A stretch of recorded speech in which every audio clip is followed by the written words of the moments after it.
မင်္ဂလာပါဆုလက်ချန်နယ်မှာပြန်လည်ကြိုဆိုပါရစေယနေ့တောင်ကိုရီးယားနိုင်ငံသူနိုင်ငံသားတွေဘလို့ချမ်းသာတာလဲဘလောက်ချမ်းသာတာလဲတူဦးချင်းရဲ့ဝင်ငွေလုပ်ငန်းမျိုးစားတွေပြီးတော့ဘယ်တက်ရွယ်ထိအလုပ်လုပ်ရပြီးတော့ဘယ်တက်ရွယ်မှာနိုင်ငံတော်ကပေးတဲ့ပင်စင်ဘလို့မျိုးစားတွေကိုရရှိတယ်ဆိုတာကိုကျွန်တော်တို့နိုင်ငံသားအလုပ်သမားတွေလည်းပင်စင်ရှိပါတယ်ဒီအကြောင်းတွေကိုကျွန်တော်ဒီဗီဒီယိုလေးမှာစိတ်ဝင်စားပွဲပြန်လည်မျှဝေပေးတော့မှာဖြစ်ပါတယ်ကိုရီးယားဒရာမာကားတွေရလို့ကိုရီးယားကိုရီးယားယဉ်ကျေးမှုကိုရီးယားအစားအစာ K-pop ဒါတွေကိုဒရာမာကားတွေပေါ်မှာပဲ TV ပေါ်မှာပဲဖုန်းပေါ်မှာပဲကြည့်ပြီးတော့အပေါ်ယံသိနေတဲ့ကျွန်တော်ညီကိုမောင်နှမတွေအတွက်ကျွန်တော်ဒီဗီဒီယိုလေးမှာကိုရီးယားနိုင်ငံသူနိုင်ငံသားတွေဘယ်လိုချမ်းသာတာလဲဘယ်လောက်ချမ်းသာတာလဲဆိုတာကိုကျွန်တော်ပြန်လည်မျှဝေပေးခြင်းဖြစ်ပါတယ်ဒီဗီဒီယိုထဲမှာကျွန်တော်ကြိုတင်တောင်းပန်စရာတစ်ခုရှိပါတယ်အသုံးအနှုန်းလေးတွေပေါ့ဘာလို့လဲဆိုတော့ကျွန်တော်တို့ကဒီမှာအလွယ်ခေါ်တာပေါ့ဗျာကိုရီးယားသူကိုရီးယားသားတွေလို့ကျွန်တော်တို့မခေါ်တော့ဘူးကာကြီးသူကာကြီးသားလို့ပဲခေါ်ပါတယ်တခါဂျပန်မှာဆိုလည်းအဲ့လိုပါပဲသူတို့ဂန်းငယ်လို့ပဲခေါ်ကြပါတယ်ဒီအသုံးအနှုန်းလေးတွေကကျွန်တော်တို့စကားပြောလို့လွယ်ကူအောင်ကျွန်တော်တို့ပူပြီးရှင်းနေအောင်သုံးတဲ့အသုံးမျိုးပါဘာစိတ်မှရှိတာတော့မဟုတ်ပါဘူးငကိုရီးယားမှာကျွန်တော်တို့မြန်မာတွေကတော့ကိုကြတော့ရွှေတဲ့ဒီမှာရှိပါတယ်ဗီယက်နမ်လူမျိုးတွေကြတော့ဗျိုင်းလို့ကျွန်တော်တို့ကခေါ်ပါတယ်ဘင်္ဂလားဒေ့ရှ်လူမျိုးတွေကြတော့ကျွန်တော်တို့ဘာကုန်းလို့ခေါ်ပါတယ်တခါပါကစ္စတန်တွေရှိပါတယ်စီရီလင်္ကာရှိတယ်စီရီလင်္ကာကျတော့တရတီလို့ခေါ်ပါတယ်ဗျကျွန်တော်တို့မြန်မာပြည်ရဲ့ဒါကတော့အလွယ်ခေါ်တဲ့ဇွန်အိမ်ပေါ့ဗျာအင်ဒိုနီးရှားကျတော့လည်းအင်ဒိုပေါ့အလွယ်ခေါ်တာပေါ့ဗျာကျွန်တော်တို့မြန်မာကျတော့ကိုရွှေတဲ့ကဲအဲ့တော့သွားလိုက်ကြအောင်ကျွန်တော်တို့ကိုရီးယားနိုင်ငံသားတွေရဲ့အခြေခံလောက်ခလာစားအခု2026မှာကျွန်တော်ရှေ့ဗီဒီယိုမှာပြောခဲ့သူတနာရီကို1320အစိုးရနဲ့သတ်မှတ်ပေးထားပါတယ်တနာရီ1ကိုရီးယားဝန်ကို1320ပါတနာရီကိုကျွန်တော်တို့နိုင်ငံခြားသောနိုင်ငံသားအပါဝင်ပါဒီနှုန်းကတော့အခု2029မှာတရားဝင်သတင်းအတည်တင်ထွက်လာပါပြီ1000နဲ့မှ900ဖြစ်သွားပါပြီ380တက်တယ်ဆိုတော့ပေါ့ဗျာအဲ့တော့ကျွန်တော်တို့တနာရီကို1320လက်ရှိ2016နဲ့ပဲကျွန်တော်ရှင်းပြပါမယ်တနေ့ကို8နာရီပဲထား82,560ဖြစ်ပါတယ်တလားကိုအခြေခံအနည်းဆုံးအခြေခံလောက်ကလာစားက23,5600နဲ့မှ881ဖြစ်ပါတယ်ဒါကတော့အလုပ်ဆက်လုပ်ပြီးဆိုရဲဟိုစတင်သတ်မှတ်ပေးထားတဲ့တနာရီစာအခြေခံလောက်ကလာစားဖြစ်ပါတယ်ဒီပေါ်မှာမူတည်ပြီးတော့ကျွန်တော်တို့ကနိုင်ငံသားတယောက်ချင်းစီရဲ့ GDP ကိုတွက်မှာဖြစ်ပါတယ်ဒါကိုကျွန်တော်ဆက်လက်ရှင်းပြပါမယ်ကာကြီးသူကာကြီးသားတွေရဲ့တစ်နှစ်စာ GDP ကတော့ကဘာကတော့တွက်ထားတဲ့ဟာပါကဘာအဆင့်မှာတော့သူက30မှာချိန်ပါတယ်အာရှအဆင့်မှာတော့ထိပ်တန်း10နိုင်ငံထဲမှာပါပါတယ်ဗျသူတို့တစ်နှစ်စာ GDP နိုင်ငံသားတိုင်းရဲ့ပြောင်းလဲဝင်ငွေကအမေရိကန်ဒေါ်လာတစ်နှစ်ကိုအမေရိကန်ဒေါ်လာ36,000ရှိပါတယ်ဒါတော့ကိုယ့်မြန်မာငွေနဲ့တွက်ကျင်တော့ပေါ်ပါတယ်သူတစ်နှစ်ကိုဘယ်လောက်ဝင်နေဆိုတဲ့ဝင်ငွေပါဒီ GDP ကိုတွက်တာဘယ်လိုတွက်လဲဆိုတော့ကျွန်တော်တို့ဒီတောင်ကိုရီးယားနိုင်ငံမှာတစ်နှစ်စာကုန်ထုတ်လုပ်ငန်းရဲ့စွမ်းအားရဲ့ရတဲ့ဝင်ငွေပြီးတော့ဝန်ဆောင်ကနေရတဲ့ဝင်ငွေဒါတွေအားလုံးကိုနိုင်ငံမှာရှိတဲ့လူကြီးနဲ့စားလိုက်တာဖြစ်ပါတယ်ဒါမှမတူဦးချင်းရဲ့ GDP လို့ခေါ်ပါတယ်ဒီလိုအလွယ်ကျွန်တော်တို့သတ်မှတ်လို့ရပါတယ်ဒီလောက်နားလည်ထိုင်အဆင်ပြေပါတယ်ဗျဒီမှာချွင်းချက်အနေနဲ့ကတော့လောက်ခလာစာအကြောင်းကိုကျွန်တော်ကပြောတဲ့အတွက်ဖြစ်တဲ့အတွက်လောက်ခလာစာအခြေခံလူတန်းစားတွေကျွန်တော်တို့နဲ့အခုလက်ပွန်းတနည်းလုပ်နေရတဲ့လူလက်တန်းစားတွေရဲ့ဟာကိုပဲကျွန်တော်တို့အခြေခံနေနဲ့ရှင်းပြတာပါတခြားပြင်ပလောကမှာဝန်ထမ်းမဟုတ်ဘဲနဲ့ကိုယ်ပိုင်ဆိုင်ဖွင့်ထားတယ်ကိုယ်ပိုင် workshop ဖွင့်ထားတယ်ကိုယ်ပိုင်စီးပွားရေး small business လေးတွေကိုယ်တစ်ပိုင်းလုပ်ငန်းလေးတွေကြီးလုပ်ငန်းတွေဒါတွေကတော့မပါဘူးမြတ်ဒါတော့သူတို့ဝင်ငွေကတော့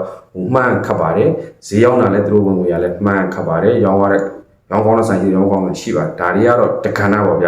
ျကျွန်တော်တို့ကအများအပြည့်ဒီနိုင်ငံကလုံသားအင်အားနဲ့တိစောက်ထားတဲ့နိုင်ငံဖြစ်တဲ့အတွက်ဒီလုံသားတွေရဲ့တစ်နှစ်စာဝင်ငွေနဲ့ပဲသူတို့ရဲ့ချမ်းသာမှုဆင်းရဲမှုလူနေမှုဘဝကိုကျွန်တော်တို့ကတိုင်းတာပြီးတော့ရှင်းပြတာဖြစ်ပါတယ်ကျွန်တော်ဒီရဲ့ရှေ့ဗီဒီယိုလေးမှာဒီကိုရီးယားရဲ့လောက်ခလာစာတွေရဲ့ဖြတ်တဲ့အခွန်တွေကိုကျွန်တော်လုပ်ထားတဲ့ဗီဒီယိုလေးတစ်ခုရှိပါတယ်အဲ့ဒါကတော့သွားကြည့်လိုက်ရင်တော့ပို့ပြီးတော့တခြားသိပါလိမ့်မယ်ဒီမှာကတော့ဒီဗီဒီယိုလေးမှာတော့ကျွန်တော်ကတော့သူတို့ဘယ်လောက်ချမ်းသာလဲဆိုတဲ့ဟာကိုဝင်ငွေနဲ့ကထွက်ပြန်မှာဖြစ်ပါတယ်သူတို့ရဲ့ချမ်းသာမှုပေါ်မှာမူတည်ပြီးတော့ရပိုင်ငွေမှာမူတည်ပြီးတော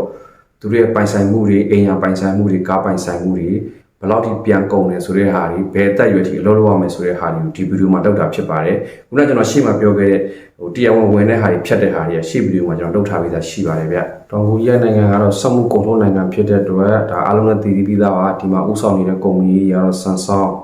Hyundai, LG, SK, Lotte ဒီစတဲ့ကုမ္ပဏီကြီးတွေကနိုင်ငံရဲ့ဝင်ငွေကိုဘီလီယံနဲ့ချီပြီးတော့နှစ်စဉ်ရှိရနေပြီးတော့ဥဆောင်ပြီးတော့မနဲ့ရှာပေးနေတဲ့ကုမ္ပဏီတွေဖြစ်ပါတယ်ဒီကုမ္ပဏီအောက်မှာပြီးတော့တနိုင်ငံလုံးတိုင်းတာနဲ့ပြီးခုပြီးတော့တွယ်ဝိုင်တော်တင်းနဲ့ဖြစ်စီဓာတ်ရိုက်ဖြစ်စီ အလုံးလုံးနေရတဲ့ဝန်ထမ်းတွေကြီးပါပဲဗျတနိုင်ငံလုံးဒါအတိုင်းတာနဲ့ဒီကုမ္ပဏီ9ခု6ခုနဲ့မကင်းလို့ကိုပြောလို့ရပါတယ်ကဲဒီမှာလာပါပြီသူတို့ဒီ session တွေကနေစပြီးအလုံးလုံးပြီးအဲ့ချိန်မှာနိုင်ငံတော်ကသတ်မှတ်ထားတဲ့ခုနတနာကြီးကြီးဆိုတဲ့ဟာကိုခန်းစားခွင့်ရှိပါတယ်အဲ့ဒီမှာမှလုတ်သက်တည်ရင်းလာတဲ့လုပ်ငန်းတွေကျွမ်းကျင်လာတဲ့ခေါင်းဆောင်ပိုင်းတွေဖြစ်လာတဲ့ဒါကတော့တက္ကနာပေါ့ဗျာလာသာတွေတက်သွားတယ်တက္ကနာပေါ့သူတို့ဒီရဲ့နိုင်ငံကဘယ်လိုလဲဆိုတော့စင်ရဲချမ်းသာကောင်းပါမှုအရင်ကမရှိပါဘူးဗျကအရင်မရှိပါဘူးဟိုကျွန်တော်နိုင်ငံမှာလို့ကျွန်တော်နိုင်ငံမှာစင်ရတာကောင်းအောင်ပေါ့အခုဆိုရင်တော့အလုံးသိကြအတိုင်းပဲကောင်းအောင်ကဖြည်းဖြည်းနဲ့ကြီးလာပါပြီဒီမှာကတော့လူလက်တန်းစားက 80% လောက်ရှိပြီးတော့20%ရာခိုင်နှုန်းကတော့လူချမ်းသာတွေပါကျန်တဲ့ဟိုအိမ်ရမဲ့လို့ဟာမျိုးအရင်ဆင်းရဲတဲ့လူမျိုးကတော့ percentage ကမပြောပါတော့အောင်အရင်နည်းပါတယ်ဗျအဲ့လောက်ထိကို flexible ဖြစ်တဲ့နိုင်ငံပါလူလက်တန်းစားတွေရဲ့အလုပ်သမားတွေရဲ့စွမ်းအင်အားနဲ့ကုန်ထုတ်စွမ်းအားသူတို့ရဲ့အချိန်တွေလောက်ခတွေနဲ့လောက်အားတွေနဲ့မောင်းနေပြီးတော့တိုးတက်အောင်သွားနေတဲ့နိုင်ငံဖြစ်ပါတယ်အဲ့တော့ GDP ရတွက်မယ်ဆိုရင်ဒီလူလက်တန်းစားတွေရဲ့ဝင်ငွေနဲ့ပဲကျွန်တော်တို့သွားရမှာပါဘယ်လောက်ဝင်နေဆိုတဲ့အတိုင်းအတာကိုကျွန်တော်ရှေ့မှာပြောထားပြီးသွားပါပြီဒီနေ့ကိုဘယ်လောက်တနာရီကိုဘယ်လောက်ဆိုတဲ့ပြောထားပြီးပါပြီအဲ့တော့သူတို့ပြန်ကုန်တဲ့ဟာတလားကိုပြန်ကုန်တဲ့ဟာမှာသူတို့ပတ်စံဘယ်လောက်စုမိလဲအိမ်ယာတွေကိုဘယ်လိုဝယ်လဲကားကိုဘယ်လိုဝယ်လဲဆိုတော့ဒီမှာကတော့လုံချင်းအိမ်ယာပိုင်ဖို့ဆိုတာကမြို့ပြတွေမှာပြောတာပါသူတို့အတွက်ကတော့လုံးဝအိမ်မက်ပါဗျလုံချင်းအိမ်ယာပိုင်ဖို့ဆိုတာကလူလက်တန်းစားကျွန်တော်တို့ပုံမှန်လုပ်နေတဲ့လူတွေမှာမဖြစ်နိုင်တဲ့ကိစ္စပါဗျကျွန်တော်တို့ခင်တဲ့ကျွန်တော်ရဲ့ခေါင်းဆောင်ဆရာတောက်ကိုမေးကြည့်တယ်သူတို့ကတော့ကျွန်တော်တို့အမြဲတမ်းမေးပါတယ်အတုံးထဲမှာကျွန်တော်နာမည်ခေါ်တဲ့အားတဲ့အချိန်မှာစကားတွေပြောတယ်ပေါ့နော်စတိတ်တောက်တဲ့အချိန်တွေပေါ့ပါဝယ်ပြီးသွားပြီလေဗမာနိုင်ငံမှာဒီရောက်တော့ဘယ်နှစ်ကြာပြီလဲပေါ့နော်ကိုကလည်းပြောပြတော့ဘယ်နှစ်ကြာပါပြီဗာလေးတော့ဝယ်ထားပြီးသွားပြီပုံလေးပါလေရှင်းပြအောင်ကိုကဖုန်းနဲ့သူ့ပြတယ်ပြလိုက်ဟိုခြံပေါ့ဗျာခြံဝယ်ထားတယ်ပေါ့ကျွန်တော်ဒီမှာဒါတော့ကျဲတယ်လူလေးပြလိုက်သူတို့ကရန်ပီတီဖြစ်လက်မရထောင်းပြီးသူတို့မျက်နှာမှာပါပြသွားလဲဆိုတော့တွေ့လာပေါ့နော်မျိုးအောင်နိုင်ငံမှာလာလို့တာ2နှစ်3နှစ်ပဲရှိသေးတယ်တွေ့လာဝယ်နိုင်တယ်တွေ့လာပြီးအိမ်ထက်ဆောင်တော့အရက်တွေရမတောင်းနဲ့လိုတိုတွေရမထိုးနဲ့စလိတ်တွေလည်းရမတောင်းနဲ့ကျန်းမာရေးယူဆိုင်စီးကြရင်ပြန်အမှအဲ့လိုတွေအများအားသူတို့ကဆုံးမပါတယ်အမှအသက်ရွယ်အပိုင်းအဖြစ်လာပါပြီသူတို့တွေမှာကျွန်တော်လည်းခုနပြောနေတဲ့ဆရာနဲ့ဆိုရင်အသက်50ကျော်ပါအသက်50ကျော်မှာသူတို့မိသားစုနေတဲ့အာဖာထုကိုဝယ်ထားတဲ့20အရေးကြနဲ့ဝယ်ထားတာရှိပါတယ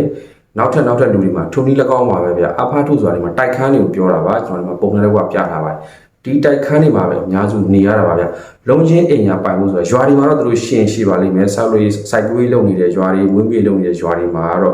့ကျွန်တော်တို့မြန်မာနိုင်ငံရွာတွေလို့ပေါ့ဗျာဥပမာပြောရမယ်ဆိုရင်တော့ဒီမှာတော့ကျွန်တော်နိုင်ငံနဲ့80ငယ်တဲ့နိုင်ငံဆိုတော့ရွာလည်းနေပါတယ်မြို့တွေကတော့တောင်ကြီးတွေပင်လယ်ကမ်းစပ်တွေမှာကျွန်တော်ရှေ့ဗီဒီယိုမှာပြောခဲ့သလိုပဲကတိကတ်ဆောက်ထားတာပါအဲ့ဒီမြို့ပြတွေမြို့ဧရိယာတွေမှာလုံချင်းအိမ်ညာပိုင်ဆိုင်ဖို့ဆိုတာလုံးဝမဖြစ်နိုင်ပါဘူးသူတို့ကဈေးအမတန်ကြီးပါတယ်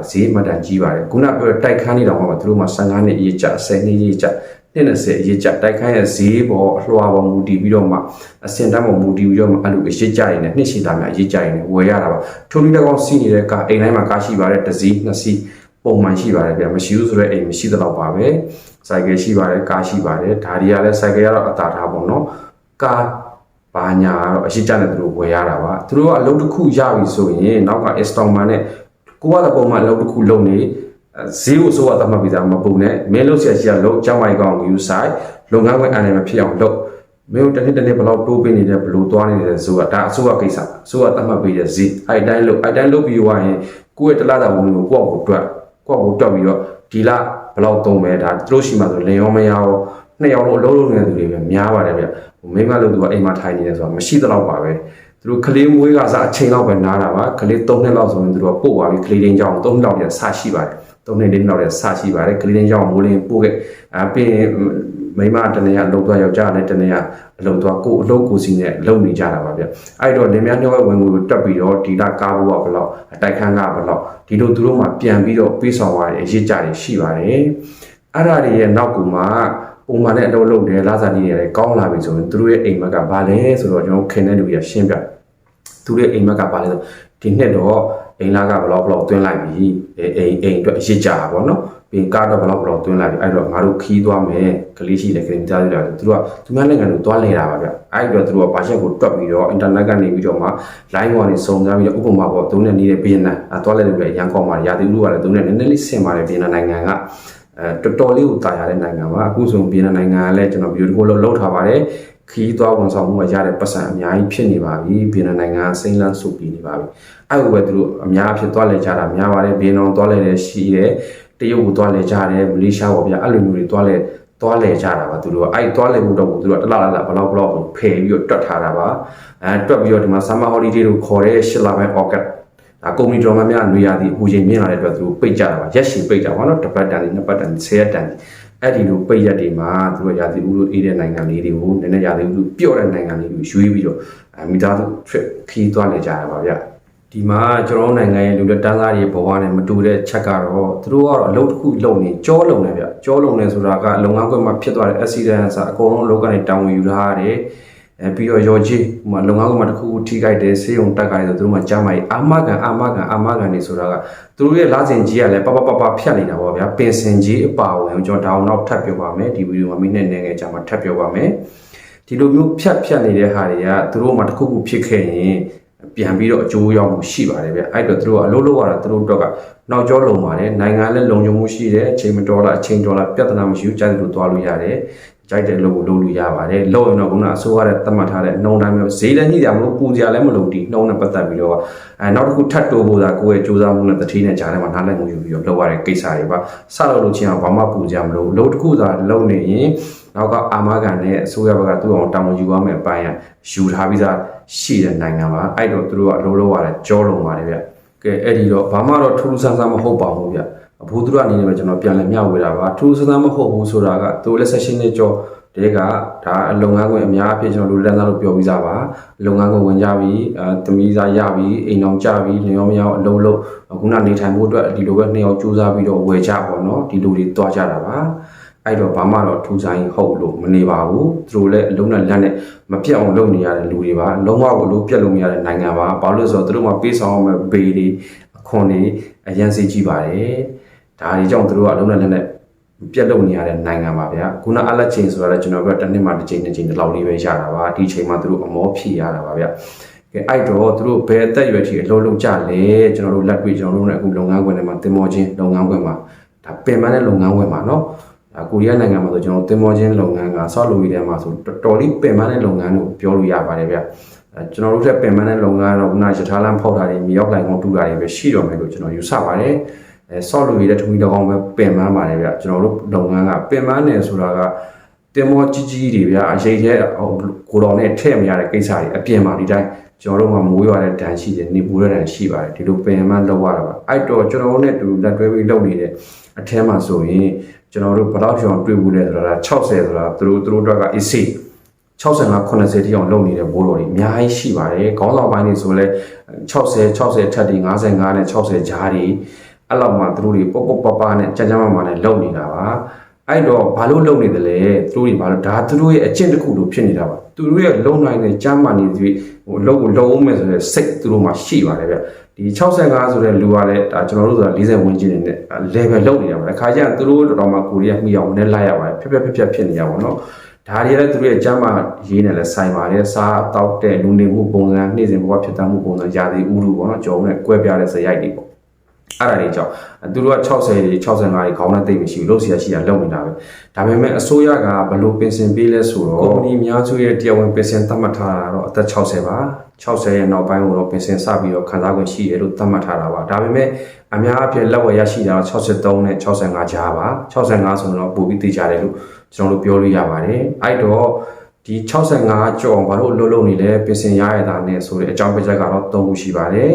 ကျမ်းမာနေသေးကြလည်းပါတယ်လက်ရှိရတဲ့ထောက်ပံ့ပေးတဲ့ပင်စင်နဲ့အစိုးရပေးတဲ့ပင်စင်နဲ့မလောက်ငါတာလည်းပါပါတယ်သူတို့တခြားမိသားစုအကြောင်းအရာတွေလည်းရှိပါလိမ့်မယ်ကျမ်းမာနေတာလည်းပါပါလိမ့်မယ်တခြားလိုအပ်ချက်တွေလည်းသူတို့မှရှိပါလိမ့်မယ်အားကြောင့်လည်းအလုံးလုံးနေတာပါလုံနိုင်သေးတာလည်းပါပါတယ်ဗျကဲအစိုးရဘလို့ပင်စင်တွေပေးတယ်အမှကျတော့လာပါပြီဗျကျွန်တော်ပြောတဲ့နိုင်ငံသားသူတို့ရဲ့နိုင်ငံသား60ကျော်ကနေပြီးတော့မှ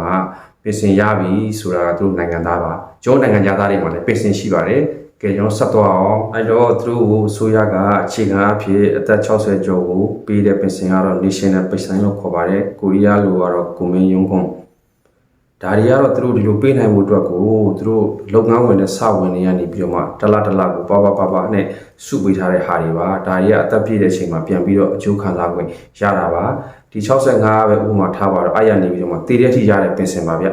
နောက်တစ်ခုကတော့ basic pension ဆိုတာရှိပါသေးတယ် basic pension ကတော့အသက်65ကျော်ပြီးတော့ကျန်းမာရေးမကောင်းတဲ့အဖိုးဖွားတွေအလုပ်သိပ်မလုပ်နိုင်တော့တဲ့အဖိုးဖွားတွေလစာအရန်နည်းတဲ့အလုပ်လေးတွေမှာမှီးပြီးလုပ်နေတဲ့အဖိုးဖွားတွေအတွက်ကိုနိုင်ငံတော်ကနေထပ်ပြီးတော့မှ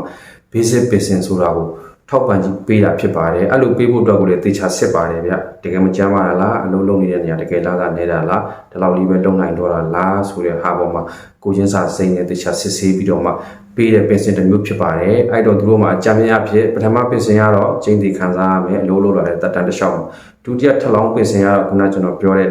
သူတို့စစ်တဲ့ရည်ချင်းပြည့်မြင်တော့ဒုတိယထပ်လောင်း basic pension ဆိုတာထပ်ရပါလိမ့်မယ်ဒီနှစ်ခုပေါ်မှာပဲလောင်းငါအောင်သူတို့မှာစားတော့ပြီးတော့မှဒါကတော့ဆုံးခန်းတိုင်တဲ့အထိသွားရတဲ့သူတို့ဘဝရဲ့ခီးတစ်ခုပါကျွန်တော်တို့နိုင်ငံသားတွေမှာကြတော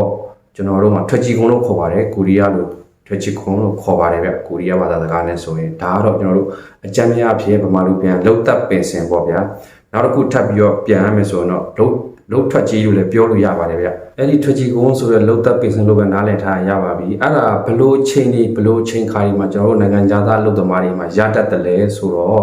့ဥပမာကျွန်တော်ကိုရီးယားနိုင်ငံကိုရောက်ပြီးမိတို့ပင်ဗီဇာနဲ့ဖြစ်တယ်ပြီတရားဝင်လမ်းကြောင်းရောက်ပြီးတရားဝင်အလုံးလုပ်ပြီ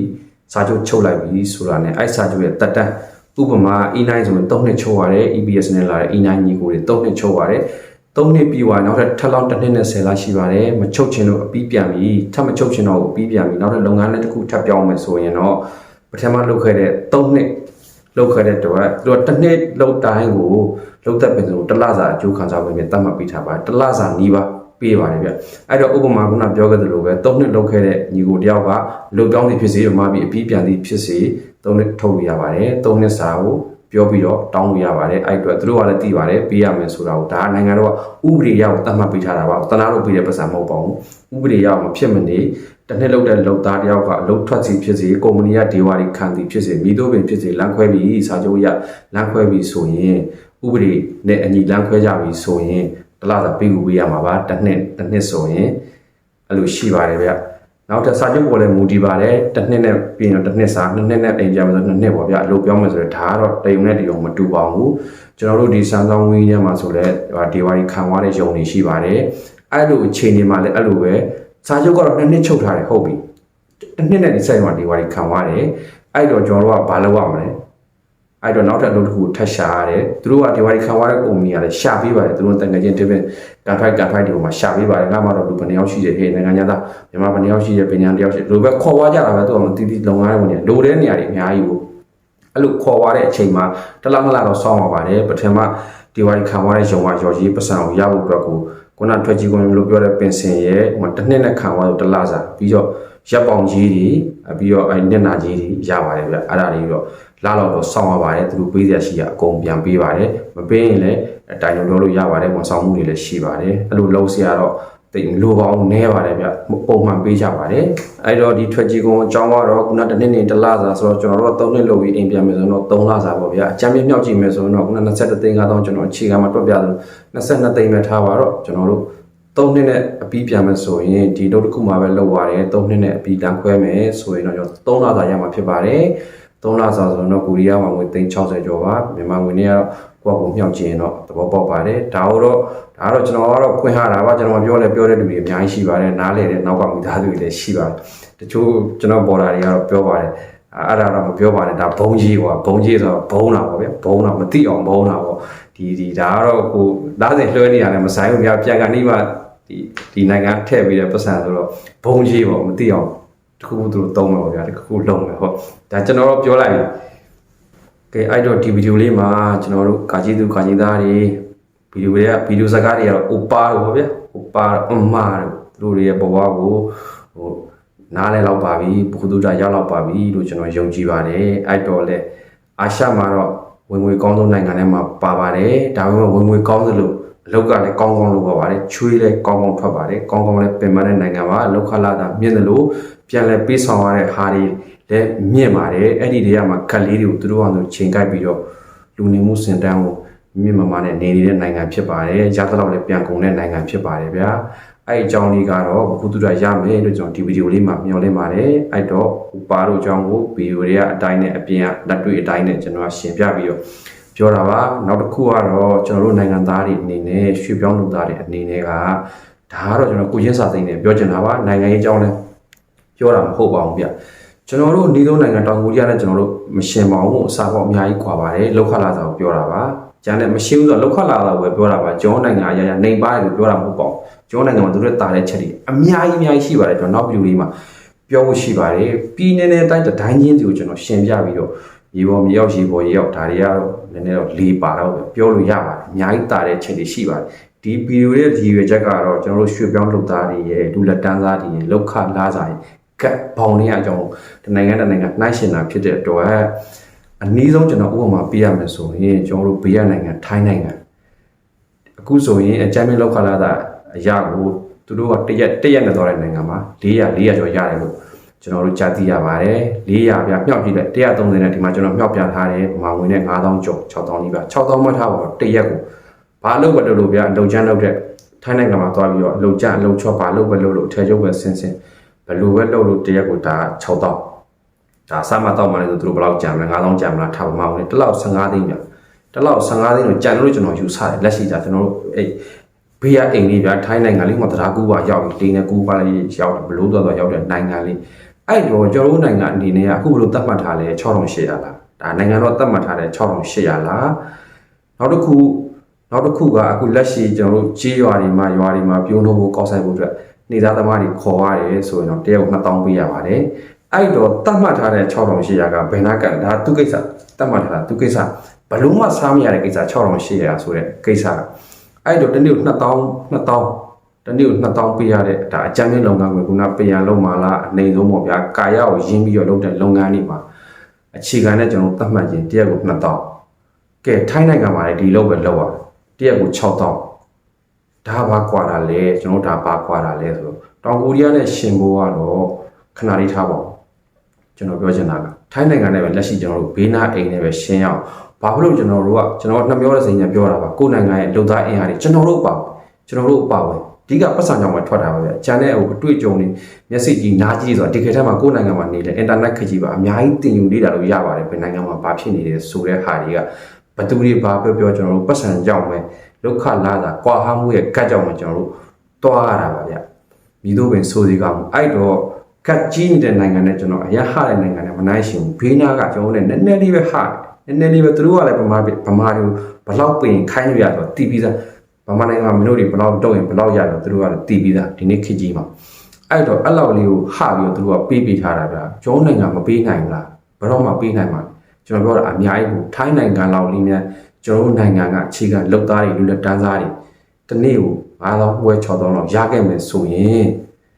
အဆင်ပြေမယ်လို့ကျွန်တော်ယူဆပါတယ်ဗျာအဆင်ပြေမယ်ဆိုတော့ချမ်းသာတယ်မချမ်းသာဘူးတက္ကနာဗျာလက်ရှိလူနေမှုဘဝတွေမှာဘိုင်ဝစားနိုင်မယ်အရသာရှိစားနိုင်မယ်မိသားစုတစုမှာကောင်းကောင်းဝတ်နိုင်မယ်ကောင်းကောင်းလေးသွားနိုင်မယ်စားနိုင်မယ်လို့ကျွန်တော်ယုံကြည်ရင်းနဲ့ဒီဗီဒီယိုလေးကနေနှုတ်ခွန်းဆက်တာပါတယ်အားလုံးကိုစောင့်ကြည့်ပေးတဲ့အတွက်ကျေးဇူးတင်ပါတယ်ကျွန်တော်ပြောနေကြအတိုင်းပဲရှေ့ဗီဒီယိုလေးမှာပြောနေကြအတိုင်းပဲကျွန်တော်အလုပ်တစ်ဖက်နဲ့စနေနေ့တွေမှာဗီဒီယိုလေးတွေဖိုးသွရရမယ်ဗီဒီယိုလေးကိုကျွန်တော်ညီကောင်မောင်နှမတွေကျွန်တော်ရဲ့မိဘဆွေမျိုးတွေအတွက်ကျွန်တော်ပြန်မှခံပြီးတော့ရှာဖွေစုဆောင်းထားသမျှပို့သူတာတွေပြန်လည်မျှဝေပေးနေတာဖြစ်ပါတယ်အကျိုးရစုံတရားရရှိမယ်ဆိုရင်ကျွန်တော်ဗီဒီယိုလေးရဲ့အောက်မှာ like and subscribe လေးနဲ့လုပ်ပြီးတော့အားပေးကြပါအောင် comment လေးလည်းရေးနိုင်ပါတယ်ဗျကျွန်တော်အားရှိအောင်လို့လည်းရေးနိုင်ပါတယ်အများကြီးကျေးဇူးတင်ပါတယ်ဗျာ